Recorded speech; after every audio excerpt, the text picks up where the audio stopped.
Hurmatli majlis qatnashchilari, kun tartibiga o'tishdan oldin hozirgi kunda butun dunyoda katta tashvish va xavotir uyg'otayotgan bir masalaga to'xtalib o'tmoqchiman.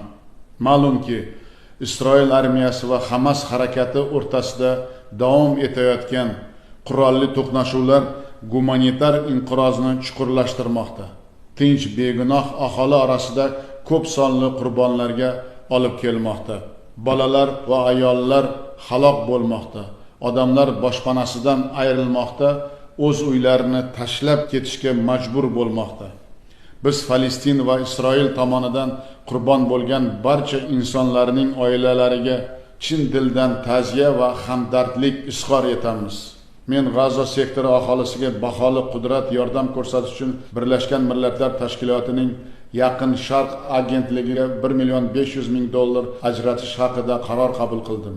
Biz Falastin xalqi bilan birdam ekanimizni qat'iy bildiramiz va uning Birlashgan Millatlar Tashkiloti Bosh Assambleyasi va Xavfsizlik Kengashining ilgari qabul qilingan rezolyutsiyalariga muvofiq o'z mustaqil davlatini barpo etishga bo'lgan huquqini qo'llab-quvvatlaymiz. Zo'ravonlik yanada avj olaversa, bu xalqaro vaziyatning keng miqyosda izdan chiqishiga, qurolli to'qnashuvlarga yangi kuchlar tortilishiga olib keladi. Bularning barchasi Yaqin Sharq mintaqasi bilan cheklanmay, uzoq o'lkalarga ham tarqalib ketadigan, oqibatini bashorat qilib bo'lmaydigan fojialarga olib kelishi mumkin.